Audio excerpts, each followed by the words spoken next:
दोस्तों इस वीडियो में हम एलोट्रॉप्स के बारे में जानने वाले हैं। एलोट्रॉप्स क्या होते हैं चलिए देखते हैं। ठीक है, एलोट्रॉप्स का मतलब क्या होता है।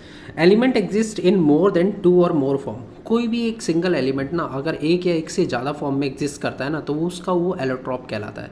मतलब कोई भी अगर हम कार्बन के एलोट्रॉप की बात करें तो कार्बन एक या एक से ज़्यादा फॉर्म में पाया जाता है ना। मतलब प्योर कार्बन जो है वो अलग अलग फॉर्म्स में पाया जाता है तो वो उसके एलोट्रॉप्स बोलती है और इन्हीं की स्टडी को एलोट्रॉपी कहा जाता है। ठीक है, तो यहाँ पर allotropes are different forms of element, मतलब कार्बन के ही प्योर फॉर्म दूसरे फॉर्म, ठीक है, जो कि प्योर कार्बन है लेकिन मतलब दिखने में एक जैसे नहीं है लेकिन है कार्बन ही। ठीक है, and these different forms varies in their physical properties, और इनके फिजिकल प्रॉपर्टीज जो हैं वो अलग अलग है। मतलब सीधी सी बात है, मैंने बोला उनका लुक सिमिलर नहीं है, दिखने में एक जैसा नहीं है, लेकिन दोनों के दोनों क्या है, प्योर कार्बन है। And for example carbon has the many allotropes like diamond, जो कि डायमंड जो मतलब एक तरह से काफ़ी आपने इसके बारे में सुना भी होगा। डायमंड जो होता है ना वो प्योर कार्बन होता है एक, ठीक है, प्योर कार्बन। एक तरह से ग्रेफाइट की भी बात करें तो प्योर कार्बन है, एंड फ्लोरीन जो है प्योर कार्बन का ही बना हुआ एटम है। ठीक है, तो प्योर कार्बन एटम के बने हुए ये सारे जो हैं ये जितने भी एलोट्रॉप्स हैं ये कार्बन के प्योर फॉर्म है। तो एक एक करके हम दो तीनों के बारे में डिस्कस करेंगे। डायमंड को जानेंगे, ग्रेफाइट को जानेंगे, जो पेंसिल की निब वगैरह भी जो होती है ना वो ग्रेफाइट की बनाई जाती है। और जो ये एक नया जो फुलेरिन है बकमिस्टर फुलेरिन बोला जाता है, जिसमें बकमिस्टर फुलेरिन जिसने इसकी रिसर्च की थी, जिसने डिस्कवर किया इसे, तो फुलेरिन नाम कैसे पड़ा इसका, और इस कार्बन के बारे में भी जानेंगे कि किस तरह का स्ट्रक्चर है। तो चलिए शुरू करते हैं हमारे पहले एलोट्रॉप से, जो कि है डायमंड। तो डायमंड देखिए, डायमंड के अंदर आपने देखा होगा डायमंड का क्या इस्तेमाल किया जाता है, रिंग्स वगैरह बनाने के लिए ज़्यादातर यूज़ किया जाता है। भारत में क्या पूरे ऑल ओवर वर्ल्ड में ही इसका एंगेजमेंट वगैरह रिंग जो होती हैं, ठीक है, ज़्यादातर तो वो बनाने के लिए इसका डायमंड का ही यूज़ किया जाता है। तो यहाँ पर देखिए डायमंड क्या है, डायमंड के स्ट्रक्चर के बारे में जानते हैं कुछ। ठीक है, in diamond each carbon atom is bonded to 4 other carbon atom and forming a rigid 3 dimensional cubic structure. मतलब सीधा सा है, एक कार्बन एटम, मैंने पहले भी बताया है आपको कि कार्बन एटम हमेशा 4 बॉन्ड्स बनाता है। ठीक है, और कार्बन 4 बॉन्ड बनाने हैं कार्बन को अपने। अब कार्बन को चाहिए क्या, 4 और एटम्स चाहिए। ठीक है, मतलब 4 ऐसे एटम चाहिए जो एक एक इलेक्ट्रॉन शेयर कर सके। तो कार्बन क्या करता है, कार्बन के साथ ही बाकी अदर 4 कार्बन एटम के साथ वो मिलकर बॉन्ड बनाता है, जुड़ता है उनके साथ। ठीक है, और कुछ ऐसा 3D स्ट्रक्चर यहाँ पर देखने को मिलता है। मतलब एक कार्बन जो है वो टोटल कितने बॉन्ड्स बना रहा है, यहाँ पर 4 बॉन्ड्स बना रहा है, आप देख सकते हैं।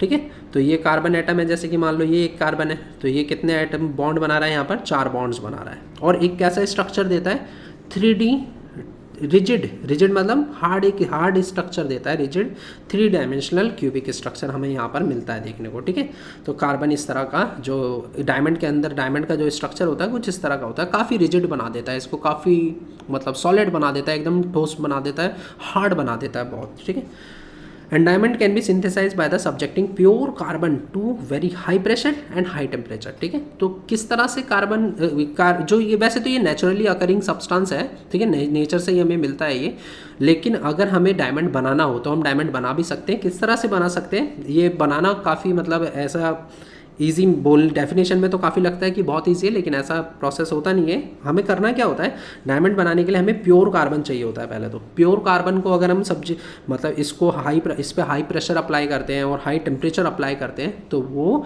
एक आर्टिफिशियल डायमंड में कन्वर्ट हो जाता है। मतलब लुक लाइक तो लगेगा, बिल्कुल एकदम ऐसा लगेगा डायमंड है, लेकिन वो रियल डायमंड नहीं होगा, आर्टिफिशियल डायमंड होगा। ठीक है, diamond is a highly transparent material है, हाईली ट्रांसपेरेंट होता है। अगर हम इसके यूजेस की बात करें तो डायमंड जो है अब तक का हार्डेस्ट सब्सटेंस है अर्थ पर जो पाया जाने वाला है, हार्डेस्ट है।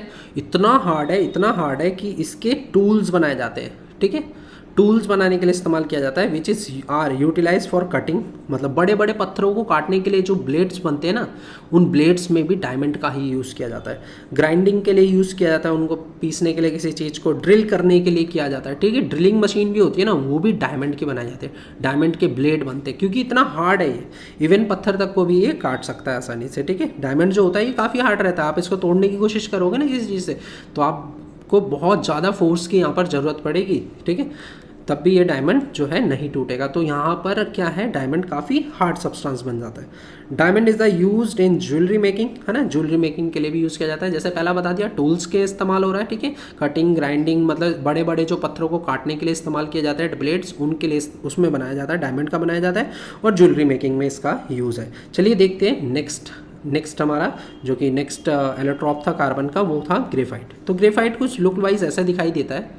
इसको बनाने के लिए, इसको पेंसिल वगैरह बनाने के लिए इस्तेमाल किया जाता है, ठीक है, ज़्यादातर। तो इसमें देखा होगा आपने, ठीक है, ये लिड जो होती है ये ग्रेफाइट की होती है। जैसे हमने अभी पीछे स्ट्रक्चर देखा, हर एक कार्बन एटम 4 कार्बन एटम के साथ जुड़ रहा था, लेकिन ग्रेफाइट के साथ ऐसा नहीं है। ग्रेफाइट क्या करता है, ये graphite, each carbon atom is bonded through 3 carbon atom, मतलब एक कार्बन एटम बाकी 3 कार्बन एटम के साथ जुड़ता है। मतलब एक कार्बन एटम था ये, है ना, इसने तीन कार्बन एटम के साथ तो जुड़ गया, मतलब एक इलेक्ट्रॉन शेयर हो गया। टोटल कार्बन के पास कितने इलेक्ट्रॉन्स होते हैं, अगर हम कार्बन की बात करते हैं तो कार्बन के पास टोटल इलेक्ट्रॉन्स होते हैं 4 इलेक्ट्रॉन्स होता है कार्बन पे। और वो 4 इलेक्ट्रॉन्स अगर वो शेयर करना चाहे तो उसको 4 बॉन्ड बनाने पड़ेंगे। अब यहाँ पर कार्बन क्या करता है, 4 बॉन्ड तो नहीं बनाता, तो कार्बन यहाँ पर कितने बॉन्ड बना रहा है, 3 बॉन्ड बना रहा है ओनली, एक इलेक्ट्रॉन फ्री रह जाता है। तो स्ट्रक्चर कुछ ऐसा होता है, देखो ये एक कार्बन है मान लीजिए, ये तो एक बॉन्ड इसका इधर बन गया, इधर बन गया, इधर बन गया। अगर इस कार्बन की बात करते हैं, एक बॉन्ड इधर, एक बॉन्ड इधर, एक बॉन्ड इधर, तो ये कुछ ना मतलब छोटे छोटे ना हेक्सागन बनते जाते हैं और हेक्सागनल शीट पूरी तैयार हो जाती है। तो हेक्सागन शेप का ये पूरा स्ट्रक्चर जो है बनता है, ठीक है। हेक्सागनल एरे बोलते हैं इसको, इस तरह के स्ट्रक्चर को हेक्सागनल एरे, ठीक है, क्योंकि छोटे छोटे हेक्सागन बनते जा रहे हैं और वो एक दूसरे पे ज्वाइन होते जा रहे हैं और पूरा एक हेक्सागनल एरे हमें मिलता है यहाँ पर, ठीक है। तो हर एक कार्बन एटम कितने कार्बन एटम के साथ जुड़ा हुआ है, 3 कार्बन एटम के साथ जुड़ा हुआ है। एक अपने पास फ्री इलेक्ट्रॉन है जो इलेक्ट्रिसिटी कंडक्ट करता है, ठीक है। जैसे मैंने बताया था ना, ग्रेफाइट इलेक्ट्रिसिटी कंडक्ट करता है, तो यही वजह है कि ग्रेफाइट इलेक्ट्रिसिटी कंडक्ट क्यों करता है। Graphite is also very good conductor of electricity. Reason इसका पता चल गया अब हमें, ग्रेफाइट इलेक्ट्रिसिटी इसलिए कंडक्ट करता है क्योंकि उसके अंदर एक फ्री इलेक्ट्रॉन्स रहता है, हमेशा फ्री एक इलेक्ट्रॉन रहेगा, क्योंकि बॉन्ड 3 ही बन रहे हैं। कार्बन के पास इलेक्ट्रॉन 4 हैं, 3 बॉन्डिंग में चले गए, एक फ्री रह गया, जिसकी वजह से इलेक्ट्रिसिटी कंडक्ट हो रही है। And due to free electron its framework and graphite can perform electricity, ठीक है, electricity. Graphite is also very good conductor of electricity and smooth and slippery. देखिए मैंने बताया था कार्बन कंपाउंड जो होते हैं वो ज़्यादा सॉलिड, मतलब हार्ड सॉलिड नहीं रहते, ये कैसे सॉलिड, सॉफ्ट सॉलिड रहते हैं, तो इसलिए स्मूथ और स्लिपरी रहता है, ठीक है, ग्रेफाइट की अगर हम बात करते हैं। यूजेस की देखें तो ग्रेफाइट कहाँ कहाँ पे यूज़ किया जाता है, एक यूज़ तो हमें यहीं पर दिखाई दे रहा है, पेंसिल्स बनाने के लिए इसका इस्तेमाल किया जाता है और लुब्रिकेंट्स बनाने के लिए भी यूज़ किया जाता है। लुब्रिकेंट्स होते हैं ऑयलिंग वगैरह का, जो मशीनरी पार्ट में जो उसको एक तरह से फ्रिक्शन को कम करने के लिए यूज़ किया जाता है ना, ऑयल वगैरह ऐसे, तो वैसे ही लुब्रिकेशन के लिए भी इस्तेमाल किया जाता है कहीं कहीं पर। It is good conductor of heat and electricity, जैसा ये गुड कंडक्टर है हीट और इलेक्ट्रिसिटी का, तो इस हाई कंडक्टिविटी की वजह से हमें इसको इलेक्ट्रॉनिक प्रोडक्ट्स में भी यूज़ किया जाता है और इसके इलेक्ट्रोड्स बनाए जाते हैं। इलेक्ट्रोड्स आपने देखा होगा, ऐसे रिएक्शन जिसमें इलेक्ट्रोलिटिक रिएक्शंस होते थे ना, जैसे कोई भी रिएक्शन होता था तो उसमें ये जो इलेक्ट्रोड्स होते थे ना अंदर, इलेक्ट्रोलिटिक रिफाइनिंग या इलेक्ट्रोलिसिस ऑफ वाटर भी पढ़ा होगा आपने, तो उसमें इलेक्ट्रोड्स जो बनाए जाते हैं वो किसके बनाए जाते हैं, ग्रेफाइट के ही बनाए जाते हैं। बैटरीज में, सोलर पैनल्स में इसका यूज़ किया जाता है। चलिए देखते हैं अब आपने लास्ट हमारा बच गया वो फ्लोरीन, बकमिस्टर फ्लोरीन, जिसके बारे में जानते हैं, ठीक है। तो ये एक और अलग एलोट्रॉप है, इसके ना अलग अलग टाइप भी आते हैं फ्लोरीन के, बहुत सारे टाइप्स हैं।